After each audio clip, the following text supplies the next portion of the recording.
Gym news बनेगा सिर्फ आपकी आवाज। पाकिस्तान पीपल्स पार्टी के लिए हर इलेक्शन, जितने भी इलेक्शन हुए 1970 से लेकर के आज तक, हमारे खिलाफ अलायंसेस बनते रहे हैं और हमें इसकी परवाह नहीं है। ये पार्टी थी जो MKM, उसके ऊपर पाकिस्तान मुस्लिम लीग के सरबराह मियां नवाज शरीफ साहब ये एलिगेशन लगाते थे और वो कहते थे कि हकीम सईद की कातिल है ये जमात। लेकिन नून लीग का कराची में कोई वोट बैंक तो है नहीं है और MKM का कोई वोट बैंक लाहौर में नहीं है। नाजरीन, यहाँ आपको बताएं कि जैसे जैसे मौसम सर्द हो रहा है वैसे वैसे मुल्क में सियासी माहौल गर्म होता जा रहा है। सिंध के सीनियर सियासतदान और पाकिस्तान पीपल्स पार्टी कराची के रहनुमा अब्दुल रज़ाक बाजवा कहते हैं कि पीपल्स पार्टी के खिलाफ इत्तेहाद बनना कोई नई बात नहीं। मुखालफिन को माजी में भी शर्मिंदगी का सामना करना पड़ा और इस ठंडे मौसम में भी PP गैर फितरी इत्तेहाद बनाने वालों के दांत खट्टे करने के लिए पूरी तरह तैयार है। उनका मजीद क्या कहना था, जानते हैं हसन रजा जाफरी की इस रिपोर्ट में। नाज़रीन, सिंध के सीनियर सियासतदान और पाकिस्तान पीपल्स पार्टी कराची के रहनुमा अब्दुल रज़ाक बाजवा इस वक्त हमारे साथ मौजूद हैं। आइए इनसे गुफ्तगू का आगाज़ करते हैं। अस्सलाम वालेकुम बाजवा साहब। जी वालेकुम अस्सलाम। बाजवा साहब, ये बताइएगा कि फरवरी में आम इंतखाबात का जो है वो ऐलान हो चुका है, अगली हुकूमत किसकी देख रहे हैं?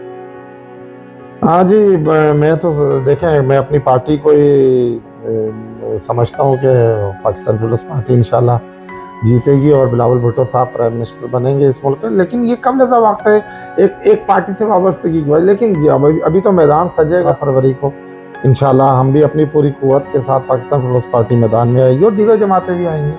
फैसला तो ज़ाहिर है अवाम ने करना है और हम अवाम का फैसला तो कबूल करेंगे। अगर अवाम ने हमें वोट दिया तो बिलावल भुट्टो साहब इंशाल्लाह पार्टी के चेयरमैन भी हैं, वही प्राइम मिनिस्टर के हमारे उम्मीदवार भी हैं। बाजवा साहब, माजी की बनिस्बत अगर इसको कंपेयर करें तो इस दफ़ा आप क्या समझते हैं, पाकिस्तान पीपल्स पार्टी के लिए टफ टाइम नहीं है? क्योंकि पाकिस्तान पीपल्स पार्टी के खिलाफ जो ग्रैंड अलायंस बनने जा रहा है नून लीग की तरफ से और दीगर जमातों की तरफ से, इसे किस तरह देखते हैं आप? देखें जी, मैं समझता हूँ कि पाकिस्तान पीपल्स पार्टी के लिए हर इलेक्शन 70 से लेकर के जितने भी इलेक्शन हुए 1970 से लेकर के आज तक, हमारे खिलाफ अलायंसेस बनते रहे हैं और हमें इसकी परवाह नहीं है। पाकिस्तान पीपल्स पार्टी देखें, जब भी इक़्तिदार में आई अवाम की क़ुव्वत और ताकत से आई है। और सिंध में मैं समझता हूँ कि सिंध में ये हमारे लिए अलमिया है या अफसोसनाक है, या मैं समझता हूँ कि इसको मैं क्या लफ्ज़ इस्तेमाल करूँ। सिंध में हमेशा जनरल इलेक्शन जब भी पाकिस्तान पीपल्स पार्टी के ख़िलाफ़ जो है ना, सिंध में वफा की जमातें मुआवजा राय पैदा करती हैं। सिंध में हमारे ख़िलाफ़ एक डमी इत्तेहाद बना के जो रातों रात इत्तेहाद बनते हैं और उन्हें हमारे सामने, चाहे वो GDA का नाम हो, चाहे उसका नाम SDA हो, चाहे उसका नाम कोई भी रख लें। लेकिन आप देखें, ये भी एक तारीख है कि हमारे खिलाफ इत्तेहाद बनते हैं सिंध में और हमेशा से अल्हम्दुलिल्लाह पाकिस्तान पीपल्स पार्टी इन सब इत्तेहादों से इलेक्शन लड़कर जीतती है और हमारा ही चीफ मिनिस्टर बनता है सूबे में।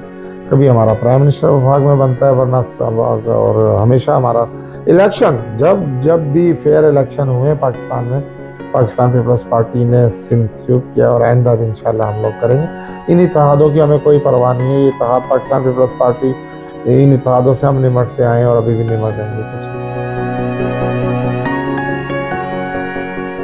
बाजवा साहब, पाकिस्तान पीपल्स पार्टी MKM की हमेशा हामी रही है और उन्होंने मिलकर हुकूमत बनाई है सिंध में।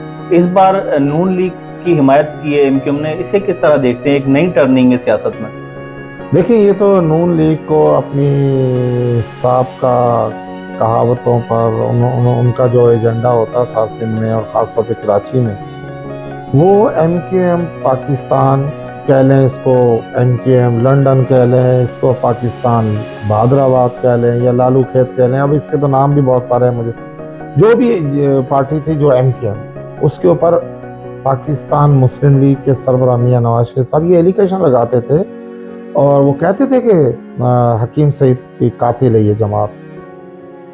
यानी उस वक्त जब गवर्नर सिंध थे, उनकी शहादत में वो जिम्मेदार MKM को करार देते थे और उसमें उनके लोग फांसी भी चढ़े और वो लोग मियां नवाज शरीफ ने गिरफ्तार किए।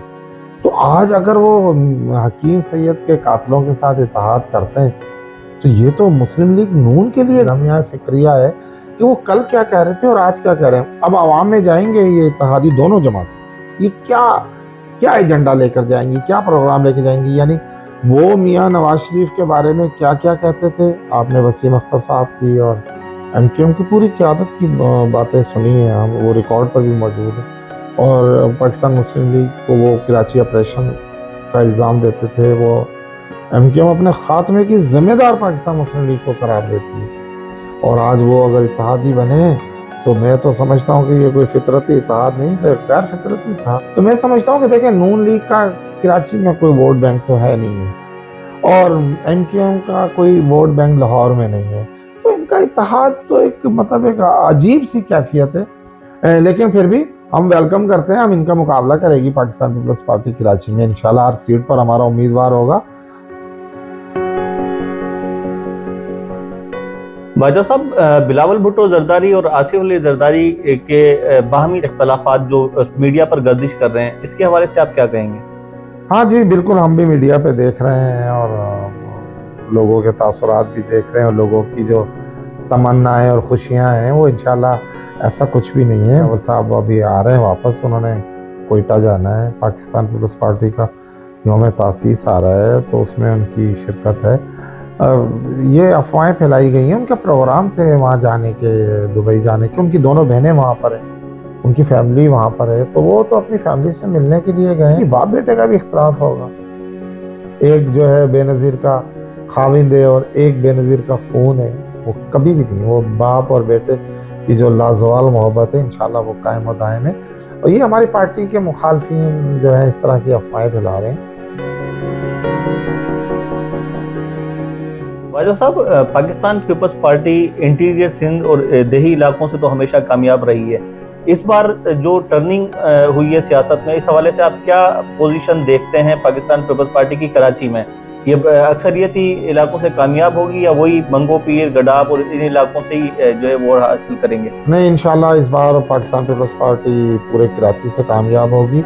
आप देखें कि डिस्ट्रिक्ट सेंट्रल जहां बिल्कुल हमारा पार्टी पोजीशन वहां हमेशा से कमज़ोर रही है पाकिस्तान पीपल्स पार्टी, तो इंशाल्लाह जौक दर जौक एमक्यूएम के साबिक़ एमएनएज, एमपीएज, अरकान assembly, chairman, vice chairman, town chairman, इनकी जो पूरे कराची में इनकी शमूलियत से मैं समझता हूँ हमारी पार्टी को तक़वियत मिलेगी। और ख़ास तौर पे मैं उर्दू बोलने वालों का मशकूर और शुक्रगुज़ार हूँ। चलो देर से आए दुरुस्त आए, उन्होंने बहुत देर की मेहरबान आते आते, लेकिन उर्दू बोलने वाले भाइयों को ये पता चल गया कि पाकिस्तान पीपल्स पार्टी ही हमारी जमात है और उन्होंने जिस तरह जौक दर जौक वो लोग शमूलियत कर रहे हैं, तो मैं समझता हूँ कि कराची से इस बार 10 से ज़्यादा कौमी असम्बली की सीटें हम लोग जीतेंगे और 18 से 20 सूबाई असम्बली की सीटें हम जीतने की पोजीशन में हैं। जो हमारा रफ हमने जो वर्क किया है, जो जिस पर हम लोग डिस्कस कर रहे हैं, तो मैं समझता हूँ 20 के करीब एमपीएस और 10 से ज़्यादा कौमी असम्बली की सीटें पाकिस्तान पीपल्स पार्टी जीत कर इंशाल्लाह अब कराची में सबसे ज़्यादा मैंडेट लेने वाली जमात साबित होगी। भाई साहब, इस दफ़ा पाकिस्तान पीपल्स पार्टी में एक नए नारे ने सर उठाए, जिए भुट्टो जिए महाजिर, इस तरह देखते हैं? मैं इस नारे को बहुत खुशाइन करार देता हूँ और मैं समझता हूँ कि इससे हमारे उर्दू बोलने वाले भाइयों की जो दूरियां थी पाकिस्तान पीपल्स पार्टी से वो नज़दीकियों में तब्दील होंगी। और ये नारा हमने दिल से लगाया। हम जब हम ये कहते हैं कि जिए महाजिर, तो हम ये कहते हैं साथ में जिए पख्तून, जिए पंजाबी, जिए सिंधी, जिए बलोच, हम तो सारी कौमों को जिए कहते हैं। एक हम ये शायद हमारे मुखालिफिन कहते थे कि हम उर्दू बोलने वालों की शायद पाकिस्तान पीपल्स पार्टी, हमने तो ये साबित कर दिया कि हमारा जनरल सेक्रेटरी जो सिंध के हैं वकार मेहदी साहब, वो उर्दू बोलने वाले हैं। हम पाकिस्तान पीपल्स पार्टी सारी कौमों की जमात है। तो मैं समझता हूँ कि इस नारे से उर्दू बोलने वाले भाई और सिंधी भाई और बलोच, पख्तून, पंजाबी, हम सब एक गुलदस्ते की मानिंद होकर इलेक्शन लड़ेंगे और कराची में जो दूरियां थी उनका खात्मा होगा। अब्दुल रज़ाक बाजवा कहते हैं कि पाकिस्तान पीपल्स पार्टी आम इंतखाबात में वफाक और सिंध के साथ साथ कराची में भी नुमाया कामयाबी हासिल करेगी। हसन रज़ा जाफरी, जीम न्यूज़, कराची।